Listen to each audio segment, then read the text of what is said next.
everybody, Brutazilla here, and this time I'm going to review, which I just got today at my local comic shop, Bandai Creation's King Caesar. And I could not find him anywhere, and the places I usually checked were my local Kmart's and Toys R Us's, and I could not find him anywhere there. And luckily I went to my local comic shop and they had it. So, and a pretty decent price too. I paid $12.99 for him, so I was pretty happy that I finally found it and didn't have to pay an arm and a leg for it. So, this is what he looks like in the box. Move this camera back a little bit.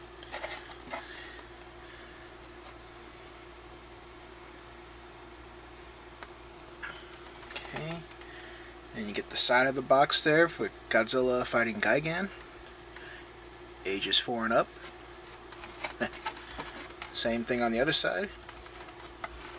And then shows you the Godzilla monsters that are in this series. They're just pretty much re-releasing the Burning Godzilla and the Mecha Godzilla. And the only new one you're getting is King Caesar. So, re-releases and King Caesar. Still not bad. It's good for the people who weren't able to get these older ones, and good for the people who already have these and actually get a decent new one. Okay, so I'm going to take them out of the box, and without boring anybody here, I'm not going to show you me unboxing it. I'm just going to cut straight to it, so yeah, because it'll probably take me a while to take it out. So, yeah. Okay, now after opening the figure, here he is out of the box. Now I personally think this King Caesar toy is probably currently the best one I own. I like it better than the Japanese counterpart, because I also own the 6-inch Japanese version of King Caesar from the green tag versions, and overall the sculpt is actually better. I mean, it's got a few things wrong with the thing, like the face is somewhat off, and then it's somewhat not off, if it kind of makes sense. But overall, I think, my opinion, this toy actually resembles the suit more than the Japanese version. And yeah, so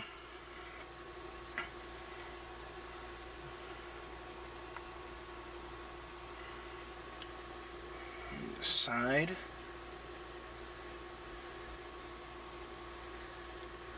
kind of looks like a cross between like somewhat of a lion and a dog, something. Very cool monster though. And this toy is modeled after his Showa appearance from the 1974 movie Godzilla vs. Mechagodzilla. Okay, so let's see. He cannot move his arms. Well, yeah, he can move them that far, but he can't really move them 360. Same thing with this. And the head does not move. The legs don't want to move. They kind of move a little tiny bit. And the tail, nope, tail does not move either.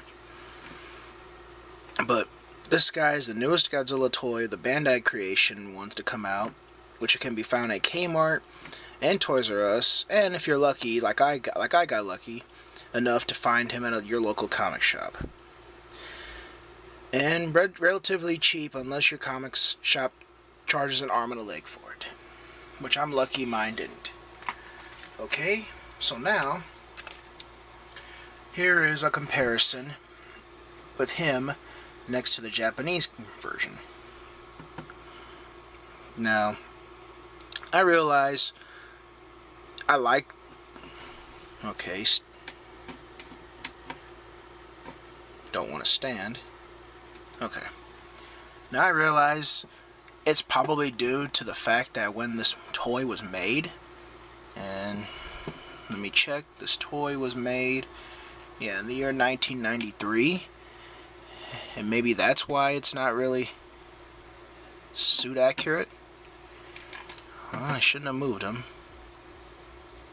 There we go, he's kind of wobbling, he'll probably tip over, but yeah, I think the new Bandai Creation one is more suit accurate compared to this one, and which I like better.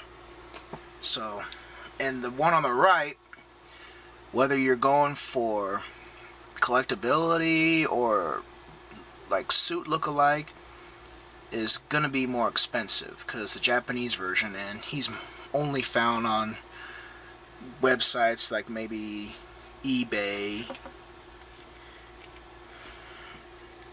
or some other websites, or maybe you get lucky at your local comic shop again. This one's definitely not sold at Toys R Us or Kmart. Overall, this guy is the winner. This guy, not so much. That's just my opinion, though. And also, there you go. When I was out and about today, I managed to pick up a graphic novel based on the new hit movie Pacific Rim. Now, I love this damn movie. It's such a damn good movie. And the guy I was talking to in my local comic shop told me that there's a graphic novel and that he had gotten it for himself and the comic store, but the one that was at the store was already sold out, and he recommended it to me, saying it was really good. And so I pretty much, when I was out and about, I actually found it at my local Barnes & Noble store, and it costs about $24.99 at Barnes & Noble anyway. Well, I think that's the actual price on the back of the book, so that's probably what it is everywhere, but here it is. It tells the story of how, I guess, it begins pretty much before Pacific Rim, the movie, happens. So it's a big old prequel. It says all new prequel to the major motion picture. Pacific Rim Tales from Year Zero. And you got a Jaeger fighting a kaiju there, with people looking up. And here's the spine. Oops. Okay, there we go.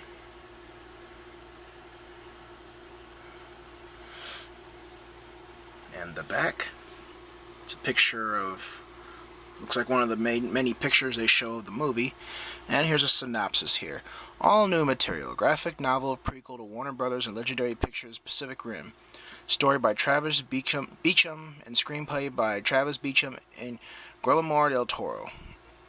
Presented by director Guillermo del Toro, this 112-page volume chronicles the early years leading up to the film as we witness the beginnings of the greatest threat mankind has ever faced. Read as prominent characters from the film scramble to meet the challenge of this terrifying onslaught against humanity. Today's top talent illustrate this battle against humongous monsters brought to Earth through a dimensional rift. Yes. I haven't read it yet, but when I do read it, I'll let you know what I thought of it. And I guess maybe no, I'll do that in another video. I was going to show pictures, but I don't want to spoil anything, really. Because it looks like, looking at this, I can spoil stuff. Unless there's something in here I can show that won't be a spoiler. I know, here's one. I think this is, if you haven't seen the movie, I'm sorry, don't watch this part. But if you've seen the movie, I think this part here is from the beginning of the movie. Like when they're showing, okay, spoiler, but here it comes. I think the part where the bridge is attacked by that kaiju at the very beginning. And here it is here in the graphic novel. Really good artwork, I must say. So yeah, that's all I'm going to show you. I don't want to spoil anything, but if I did, I'm very sorry. But I think that was from the very beginning of the actual movie itself. So yeah, I highly recommend both the new King Caesar and the Pacific Rim graphic novel if you love the movie. So yeah, that's it for now. So thanks for watching. Please subscribe and like this video. And if you want me to do any requests, like asking me maybe if I have a certain Godzilla toy, I have a lot, but I don't have a lot like most people do. But I have a lot of Japanese, and I pretty much have all the Bandai Creation toys up to King Caesar now. So I'm pretty good with that, except for the new mini ones that apparently came out. I haven't seen them yet, but I guess they got these little mini SD chibi Godzilla figures that come out, but I haven't seen them yet. They're saying they're seeing them at Toys R Us, but I haven't seen them yet, and none of my comic stores had them either, so yeah. So I'm pretty much caught up on that, and if you want me to do a size comparison of anything, just let me know, and I'll let you know if I can do that request or not. So, take care, everybody. Peace out.